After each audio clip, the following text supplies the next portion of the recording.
عثمان بن عفان रज़ी अल्लाह अन्हु वो सहाबी हैं जो हज़रत अबू बकर सिद्दीक़ रज़ी अल्लाह अन्हु के बहुत गहरे दोस्त होने की वजह से उनके तालीम देने पर इस्लाम कबूल किया और साबिकून अल अव्वलून में से हैं। और ये वो हैं जो बहुत मालदार और गनी कहलाए। हम इनके उस्मान बिन अफ़ान की बजाय उस्मान गनी ज़्यादा कहते हैं, ठीक है। वो इसी लक़ब से ज़्यादा मशहूर थे और ये बनु उमय्या में से थे और इतने मालदार थे। और जब भी इन्होंने इस्लाम कबूल किया बहुत बड़े ताजिर थे। बकर सिद्दीक भी बहुत बड़े ताजिर थे, ये भी ताजिर कुबार ताजिरों में शुमार था इनका। तो जब ये इस्लाम कबूल किया इन्होंने, तो इनके चचा ने, या चचा नहीं गालिबन आता है, उन्होंने इनको एक सफ़ में लपेट के धुएं के ऊपर रख दिया था ताकि ये दीन से फिर जाएं। लेकिन इनकी इस्तकामत थी, नौजवानी की उम्र थी, इसके बावजूद ये उससे पीछे नहीं हटे। हालांकि अक्सर ये होता है कि मालदारी में, नज़ाकतों में इंसान पला बढ़ा होता है और आजमाइशों को सहना आसान नहीं होता। यानी मारपीट के अलावा उनको सफ़ में लपेट के किसी चटाई में, तो ऊपर से धुआं उन पर छोड़ दिया गया ताकि वो दीन से पीछे हट जाएँ।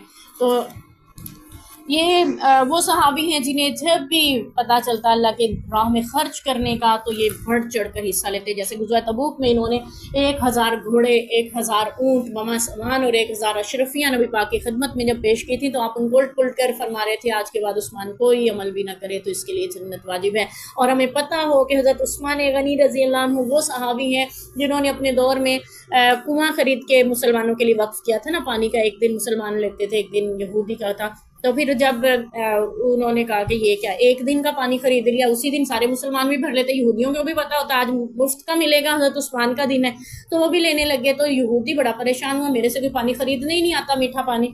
तो फिर उसने कहा कि उस्मान आप जो एक दिन का पानी है वो भी खरीद लें। तो आपने पूरा खरीद के वक्फ कर दिया। तो इसी तरह हज़रत उस्मान रज़ी अल्लाह अन्हु ने एक बाग वक्फ किया, यानी ज़मीन उसकी वक्फ की, और वहाँ पे आज ट्रस्ट कायम है। हज़रत उस्मान को गए दुनिया से 1400-1500 साल गुजर गए, आज भी वो ट्रस्ट फलाही कामों में हज़रत उस्मान रज़ी अल्लाह अन्हु के लिए सदक़े जारिया बना हुआ है, ठीक है। वो ट्रस्ट आज भी काम कर रहा है हज़रत उस्मान रज़ी अल्लाह अन्हु के नाम से। आप देखिए कि कितनी बड़े गनी थे वो। तो इनके बारे में ये भी आता है कि एक मरतबा कोई साइल इनके दरवाजे पे आया कुछ मांगने के लिए, लेने के लिए। तो अपनी बीवी से लड़े, तुमने रात चिराग में बत्ती मोटी डाल दी, तेल जो था वो ज़्यादा जल गया। तो ये जो साइल था पूछने आया, तो उसने कहा ये किस कंजूस के घर भेज दिया मुझे, ठीक है। जो अपनी बीवी से लड़ रहा हो, तेल ज़्यादा जल गया, मुझे क्या देगा, लेकिन अब भेजा नबी पाक ने, पूछ ही लेता हूँ। तो जब पूछा तो कहने लगे कि मुझे कुछ इमदाद चाहिए, नबी पाक ने भेजा। तो तकरीबन 500 अशरफियाँ ला के उसके हाथ पे रख दी और वो हैरान हुआ, कहने लगा कि मुझे एक बात तो बताइए, अपनी बीवी से तो आप तेल की वजह से बहस कर रहे थे और मुझे 500 अशरफियाँ दे दी हैं। मुस्कुराए, फरमाने लगे वो अपनी ज़ात पे खर्च था, उसको सोच समझ के खर्च कर रही है, अल्लाह की राह में दे रहा हूँ, तुम्हें नहीं दे रहा। हम किसको देते हैं? मांगने वाले, साइल को। लेकिन वो किससे देते थे? अल्लाह की रास्ते। जब अल्लाह की राह में दें तो अल्लाह ताला बढ़ा चढ़ा के लौटाते हैं। तो हज़रत उस्मान गनी रज़ी अल्लाह अन्हु कायनात में आदम अलैहिस्सलाम से लेकर क़यामत तक के वाहिद वो शख्स हैं जिनको ये शर्फ हासिल है कि उनके निकाह में किसी पैगम्बर की 2 बेटियां हैं, किसी और को ये शर्फ हासिल नहीं है। हज़रत उस्मान रज़ी अल्लाह अन्हु ज़ुन्नुरैन का लक़ब रखते हैं इसी वजह से, क्योंकि हमारे नबी की 2 बेटियां या के बाद दीगरे इनके निकाह में आई हैं। और हज़रत उस्मान गनी रज़ी अल्लाह अन्हु की हया इस कदर मशहूर है कि नबी पाक भी इनसे हया फरमाते थे। हज़रत आयशा के पूछने पे आपने फरमाया था क्या मैं उससे हया ना करूं जिससे आसमान के फरिश्ते भी हया करते हैं। इतने बाहया थे कि कभी अपनी शर्मगाह पे भी निगाह न डाली थी, इनके बारे में आता है। तो अल्लाह हमें बाहया बनाए, उस्मान ज़ुन्नुरैन की हया से कुछ हया का हिस्सा अता फरमाए। तो ये अल्लाह आज के दौर में बहुत ज़रूरत है इन किसी हयादार होने की। बाद इन्होंने तकरीबन 14 बरस खलीफा रहे हैं, खलीफा सालिस हैं ये इस्लाम के। हज़रत अबू बकर सिद्दीक़, हज़रत उमर फ़ारूक के बाद हज़रत उस्मान ज़ुन्नुरैन रज़ी अल्लाह अन्हु। शुरू के 10 बरस बहुत अच्छे गुजरे, लेकिन आखिरी 4 साल जो थे फितनों में इनका गुजरा है, क्योंकि इस्लाम की हुकूमतें दूर तक फैल चुकी थी और इस्लाम में नो मुस्लिम लोग ज़्यादा दाखिल हो गए थे और वो बज़ाहिर मुसलमान थे, अंदर से वो काफिर थे और इस्लाम के खिलाफ फितने पैदा करने में आगे पेश रहते थे।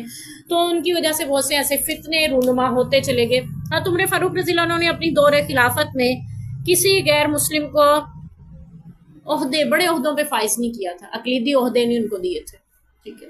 تو لیکن حضرت عثمان رضی اللہ عنہ نے اپنے دور خلافت میں اس کی کوئی خاص خیال نہیں رکھا، بلکہ جو جہاں پہ فتح ہوا اس کو وہیں پہ مقرر کر دیا، بس وہ اسلامی حکومت کا نام اس کو مل گیا، تو اب وہ دل سے مسلمان ہوا یا جیسے بھی اس نے رویہ اختیار کیا، تو فتنے بڑھتے چلے گئے، اور یوں پھر ان کی شہادت ہوئی مدینہ میں ہی، اس حال میں کہ 40 دن تک ان پہ کھانا پانی بند کیے رکھا، ان کے گھر کا محاصرہ باغیوں نے کیا ہوا تھا، اور حضرت علی، حضرت امام حسن و حسین یہ کہتے تھے آپ حکم کریں امیر المومنین، ہم جنگ لڑیں گے، ان باغیوں کو یہاں سے بھیجیں گے۔ انہوں نے کہا تھا اللہ کے رسول نے شہر کو حرمت دی ہے، میں نہیں چاہتا کہ اس کی حرمت میری وجہ سے پامال ہو، کیونکہ نبی پاک نے فرمایا تھا ایک مینڈھے کی وجہ سے اس شہر کی حرمت پامال ہوئی، میں وہ مینڈھا نہیں بننا چاہتا۔ بعد میں وہ کون تھا وہ کسی اور حاکم کے بارے میں آتا ہے۔ تو نبی پاک صلی اللہ علیہ وسلم کی اس پیشین گوئی کا میں مستاق نہیں بننا چاہتا، ورنہ ایک اشارے کی دیر تھی تو وہاں سے باغیوں کو فروغ کیا جا سکتا تھا۔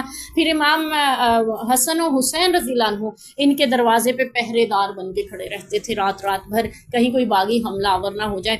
حضرت علی رضی اللہ عنہ نے کوشش کی، اور یہاں سے ہی کہا جاتا ہے کہ حضرت علی نے امام حسن حسین نوجوان تھے نا، ان کو پہرے داری کے لیے بھیجا تھا کہ جاؤ دیکھو کہ بھوک اور پیاس کی حالت میں اللہ کی بندگی کیسے کی جاتی ہے۔ حضرت عثمان رضی اللہ عنہ کے بارے میں آتا ہے کہ پھر ان سے پوچھا گیا کہ آپ کیسے رہ رہے ہیں کھانے اور پینے کے بغیر، تو انہوں نے کہا تھا کہ جب بھوک لگتی ہے، پیاس لگتی ہے، تو میں قرآن کی تلاوت کرتا ہوں، میری بھوک بھی مٹ جاتی، میری پیاس بھی مٹ جاتی ہے۔ قرآن سے اس قدر شغف تھا۔ جب ان کی شہادت واقعہ ہوئی تو تیر چلائے ان کے اوپر، اور آگے ان کی بیوی نائلہ آگے بڑھیں، انہوں نے ہاتھ آگے کیے جس سے ان کی 3 انگلیاں یا 2 انگلیاں کٹ کر شہید ہو گئیں، اور پھر جب ان کی شہادت ہوئی تو ان کے خون کا فوہارہ چھوٹا اور مصحف قرآن پہ گرا جس میں لکھا تھا فَسَيَكْفِيكَهُمُ اللَّهُ، بس آپ کے لیے اللہ ہی کفایت کرنے والا ہے۔ تو پھر حضرت عثمان رضی اللہ عنہ کو یعنی حضرت علی رضی اللہ عنہ پانی دینے کے لیے رہے، باغیوں نے وہ بھی چھین لیا، تو انہوں نے اپنا امامہ گھر کے اندر پھینکا حضرت علی نے، تاکہ پتہ چل جائے کہ حضرت علی آئے تھے مدد کرنے، کبھی عثمان کو بدگمانی نہ ہو جائے۔ اور پھر یہ ہوا کہ ان کی جب شہادت ہوئی تو ان کا جنازہ اٹھنے نہیں دیا جا رہا تھا، اور جب جنازہ رات کے وقت اٹھایا تو باغیوں نے اس پہ پتھراؤ کیا تھا۔ پھر انہوں نے صحابہ کرام نے یعنی اسی حال میں ان کو جلدی سے جنازہ کے ساتھ جیسے بھی ممکن ہوا پڑھا کر تدفین کی، اور قبر کا نشان بھی مٹا دیا، کہیں باغی ان کی لاش کی کوئی بے حرمتی نہ کر دیں۔ یہ مظلوم ہے عثمان بن عفان، مظلوم امت۔